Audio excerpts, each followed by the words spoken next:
First off, before I start, I just wanted to pass a heartfelt congratulations to Jennifer and Pat. I'm so pleased to hear the Heartland has a coalition.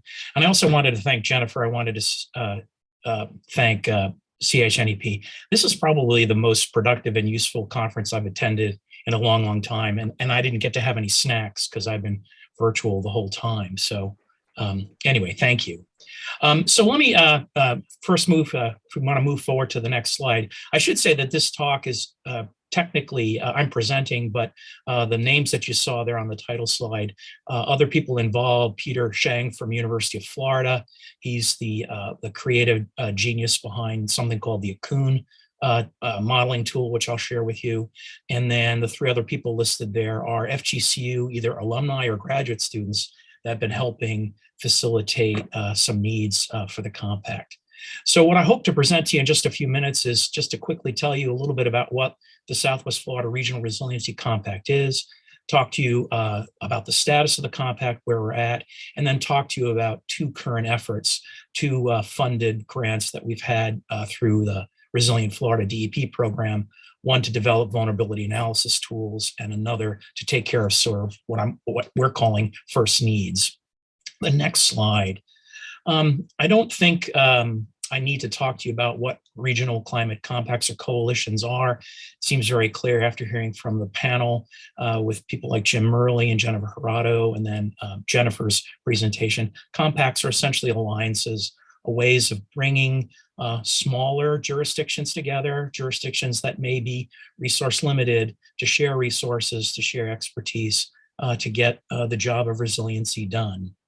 The next slide shows a more updated map than what Jennifer had showed, but now not updated well enough because you can see those Heartland counties aren't colored in. So you can see this is the distribution of compacts and coalitions throughout the state.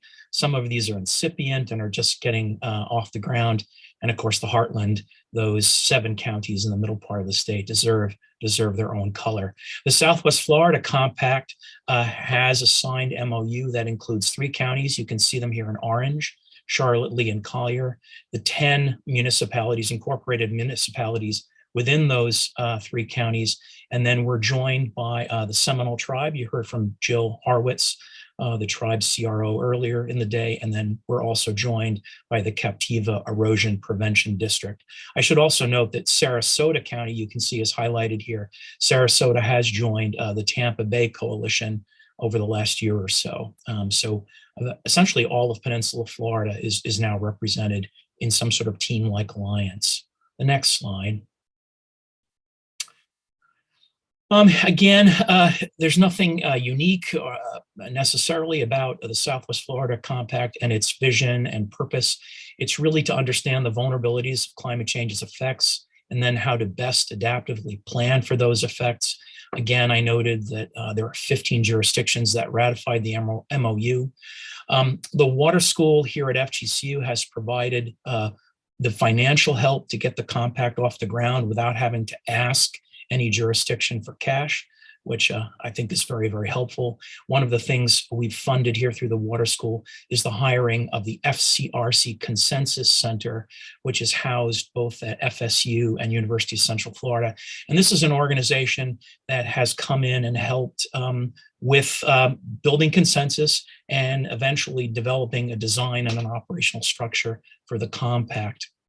The goals for this first year that were agreed upon by our first meeting, which was held back in October, was to look at, do something called a gap analysis, trying to determine where our jurisdictions sit in terms of compliance with the Resilient Florida Act, to compile a list of climate metrics, or what we're calling climate indicators, what has happened with respect to climate within our region over recent history, to develop a climate resilience curriculum that could be used and adopted by professionals, and then to do a vulnerability tool availability analysis process. The work then has been funded for this first year through these 2 grants. The second one you can see there is to conduct a vulnerability tool development and analysis for the entire region to sea level rise and storminess. And then those goals that you can see in the previous bullet are being covered by a compact management award coming through DEP. The next slide. So a lot of you are probably trying to figure out what the heck is going on with the compact, because we've been sort of quiet over the last few months. I can tell you, even though we haven't had additional meetings and we haven't made anything public, there's been a lot going on behind the scenes, and that work has been, again, predominantly headed by that FCRC Consensus Center. The truth is, I don't think we're doing as well as I wished we were doing. There seems to be reticence within two of the counties, Lee and Collier, to remain active with the compact, at least at this time. The Lee County Manager's Office made a recommendation to their Board of Commissioners to take at least a 6-month hiatus from participation with the compact. Collier County appears to be perched to do the same thing. I can talk a little bit later about why that may be happening. Neither of those counties are talking about leaving the compact. They just want to sit back and wait a while longer. Charlotte County is still interested in being engaged. And so we're in a situation now where we're trying to get moving, and we don't have a full 15 jurisdiction commitment. FCRC is presently interviewing representatives from all the other jurisdictions, the municipalities, the tribe, the erosion prevention district, to talk to them in advance of another group-wide meeting to find out what their intentions are. I'm hoping that all the other jurisdictions still want to keep moving, even though Lee and Collier County may not participate, or at least not participate initially, and allow us and the other jurisdictions that have signed the MOU to do something proactive and important. So I anticipate the compact continuing with the effort, at least informally. Assuming the cities are interested, maybe there will be some formal organization. If there's cities a little reticent as well to participate, I'd like to see the water school help provide resources needed for jurisdictions within the region to deal with their own specific problems. I should have more information within the next couple of weeks, and we anticipate having another full meeting sometime probably in early May to find out what kind of a course we're plotting as we move into the future. Next slide. If you heard Sarah Ayers-Rigsby's talk earlier in the day, she presented the Akun modeling tools. Akun stands for Adaptation for Coastal, Urban, and Natural Ecosystems. Akun, this modeling package, is highly sophisticated. You can see there on the slide the kinds of things that it does. It's much, much better than any bathtub model or other kinds of inundation modeling tools that can be picked up off the shelf. Collier County has benefited from 2 NOAA awards to develop this particular software. And one of the awards we've gotten from DEP is to expand Akun to cover the 3-county region. I should note that these projects, these DEP funded projects, the fiscal agent for those projects is Charlotte County. So Charlotte County, thanks to government there for taking on the responsibility of being the fiscal agent. So Akun is being developed for the entire region, and the preliminary version of that modeling tool will be ready by the end of the summer. The next slide shows one of the simulations for Collier County. So you're looking at Collier County, you can see Marco Island, the 10,000 islands, and here you're looking at a simulation from 2060 with a medium sea level rise of about 1.8 feet and the synergistic ill effects of a 1 in 100 year flood event, the 1% AEP flood. The nice thing about Akun for Collier and Akun for the entire region is it will also include critical assets. So you can map assets on top of these simulations and then look at what kinds of vulnerabilities are going to exist as we move into the future. And again, this tool, the Akun tool, will be available to all jurisdictions, whether they're part of a compact or not, whether the compact moves forward or not. So in some ways, this is by no means a wasted effort. Next slide. I just wanted to give you a sense as to how this kind of a vulnerability tool can be used. Sarah did a lovely job of showing you how Akun was used in Collier County to do example number 3 here, looking at how archaeological and historical assets may be vulnerable to sea level rise and storms as we move into the future. The city of Naples is undertaking an analysis of their stormwater management infrastructure using Akun, and small organizations, this is the Naples Botanical Garden, is actually revising their management plan with Akun's help. The next slide shows another image, again, of what Akun can do. Okay, this is a blow up of the city of Naples. You can see the Naples airport. What you see here, color coded in those U's of blue, is the standing water that would exist on the Naples landscape in 2030 during a nuisance flooding event. In other words, no storm, just an extreme high tide. 2030 with a medium sea level rise of about 0.7 feet. And you can see some of the assets that are highlighted here by the red polygons represent some of the drainage basins that Naples wants to invest in terms of improving the engineering stormwater infrastructure within those areas. And this provides the city of Naples with a glimpse as to where the impacts are going to be. And hopefully that will help guide the use of what limited funds they have in terms of making those engineering improvements. Next slide. The other award that's being provided by the Resilient Florida program and being fiscally agented by Charlotte County involves a number of these first needs, and one includes climate indicators. So the idea here is it's important to understand how your particular region has been affected by recent climate history. We have already begun the work to compile traditional metrics, looking at sea level patterns, temperature, rainfall, storm, and phenological kinds of metrics. That's sort of behavior by natural resources, how birds and mangroves might behave, or how they behaved. And we're also working with some high-level professionals here at FGCU to compile some non-traditional metrics that assess rates, frequencies, and return times of events. So we're very excited about that. I think we're going to be putting kind of a new twist on the kinds of climate metrics that we have at our disposal. The next slide just shows some preliminary examples. These are tide gauge data for the city of Naples. This is a NOAA tide gauge off of the Naples Pier. And you can see here that since 1963, sea level has gone up. For some reason, there's a value missing here, but the early part of the curve, that the dashed line that has the shallower slope, represents a sea level rise of about 3 millimeters per year. And if you look at the last 20 years, the last couple of decades, the dashed line with the steeper slope has a 7.3 millimeters per year, which is a doubling of the rate of sea level rise. Why is compiling these kinds of metrics and indicators so important? Well, if you go to the next slide, it provides some empirical data to demonstrate exactly what kinds of trajectories we may be on. In the lower right, you can see the NOAA 2017 curves. Okay, I think if you advance one step here, I think there's an animation in there. The NOAA 2022 report noted that for our part of the Gulf of Mexico, that it's likely we're going to follow the NOAA intermediate high and the NOAA high curves. And it turns out the empirical data for our region, like the tide gauge data just showed for Naples, show us, at least over the last 2 decades, following somewhere between those 2 curves.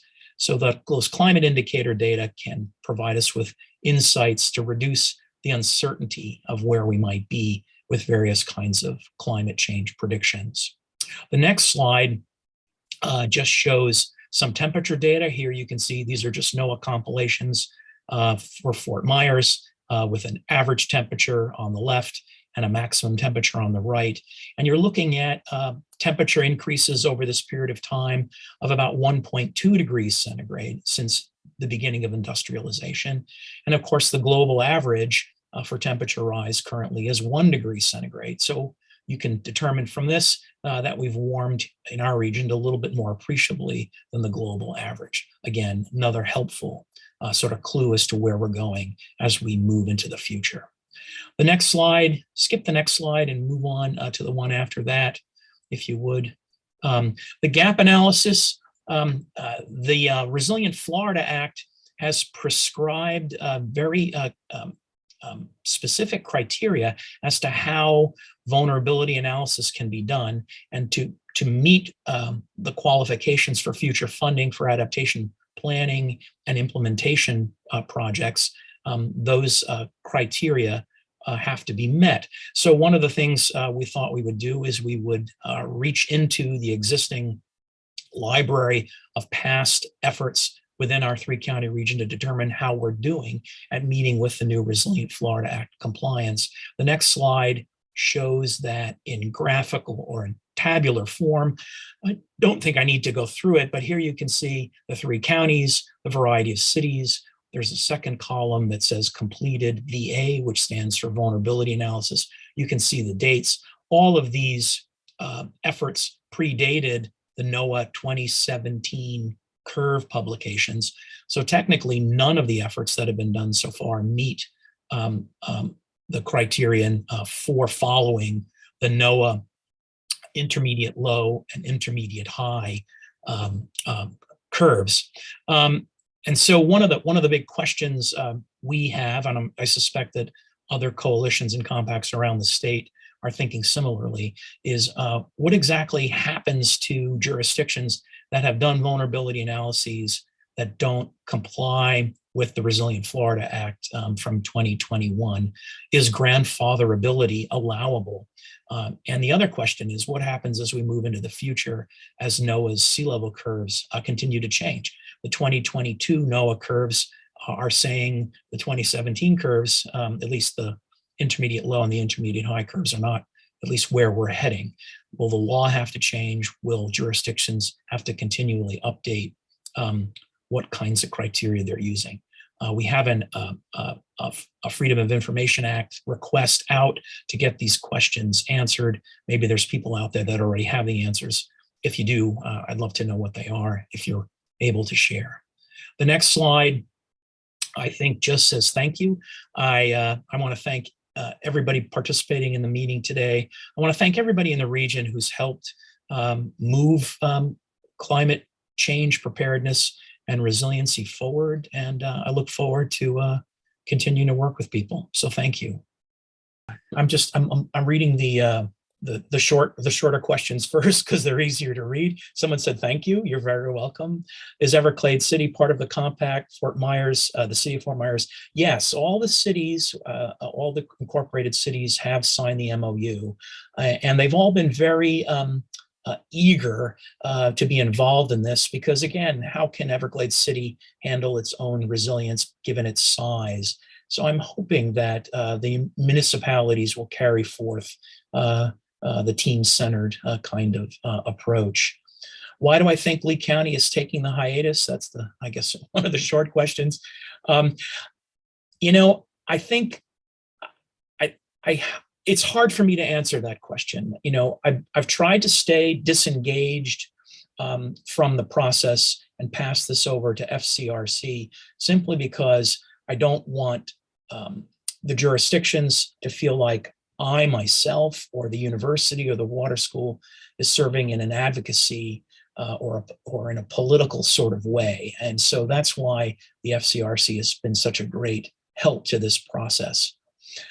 I think Lee County is worried that it may be too broad of a participation. The way we presented a potential design is that jurisdictions have decision-making authority, but NGOs and agencies and academics are there not to have a vote or a voice in what happens, but to be there as resources to help fill out the needs that the jurisdictions have.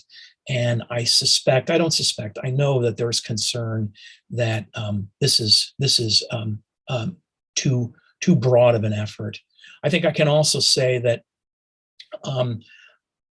I think there's a little worry that maybe this involves too democratic of a process and involve too many people, and maybe that complicates the kinds of decisions government has to make. So let me leave it at that. Will Akun ever extend to cover interior counties like Glades and Hendry? So Akun is just about seawater flooding. We've been talking with the Seminole tribe and Jill and the people that she works with on the tribal council and with TIPO about trying to expand Akun to at least bring in the more marginal, closer to the coast areas of those counties. Only under the most dire conditions as we move well forward into the future will the heartland interior counties be impacted by sea level rise. Admittedly, those counties may become the refuges, if you will, for people moving about the landscape because other parts of coastal Florida are not habitable. There's another effort that's underway that we're calling Akun Plus, that's funded for Collier and for nowhere else at the moment. And what Akun Plus does is it looks at freshwater flooding from precipitation events and integrates that with seawater flooding. And my hope is that when Akun Plus is ready for Collier, which will probably take another year or so, that we can expand this elsewhere. And Akun Plus would be of great value in terms of freshwater flooding for interior counties. It's great that you've got tribal involvement in the compact. How would you advise other compacts who are interested in collaborating with the tribes? I think the tribes need to be embraced, but their privacy needs to be respected. I think Jill made that clear in her presentation. What we're trying to do with Akun, at least, and trying to assist the tribe with vulnerability is we can provide the tool, but we don't need to know, or the compact doesn't need to know, or other people in Collier County don't need to know where their assets are. So we're talking about accommodating that sort of level of privacy. Someone asked, what is the bathtub flood listed on the Akun model graphic? The easiest and simplest way to look at vulnerability to sea level rise is just to treat sea level rise as a bathtub. So if sea level goes up a foot above mean sea level, if your topography is 1 foot above sea level or lower, then that part of the topography will be flooded. Those kinds of tools are readily available and they're free, but the truth is they don't gauge reality that well. They're just not sophisticated enough because the landscape attenuates flooding and the landscape doesn't behave as a bathtub. What Akun does and what other models do, like AdCirc-SWAN modeling, SLAM models, they do not treat the landscape like a bathtub. So Akun is not unique in not treating flooding of the landscape as a bathtub, but it is much more robust in terms of looking at the attenuation effects of the landscape. Let's see, anything else in here? Will your Akun work incorporate the modeling of water on inland areas done by CHNEP and partners, or are you mostly looking at sea level? Akun is mostly about sea level. Akun Plus, which I haven't talked about, again, just for Collier County, given our limited funds, is about fresh water. I know we're talking with Shanep and with Jennifer and with commissioners and managers in Charlotte County about somehow coming together and making sure that these various modeling efforts for which there's funding don't duplicate each other, and so that we're not wasting resources. So I'm looking forward to that. I think Charlotte County may come out a great winner in all of this because of CHNEP's efforts, and then with the development of Akun for the entire region.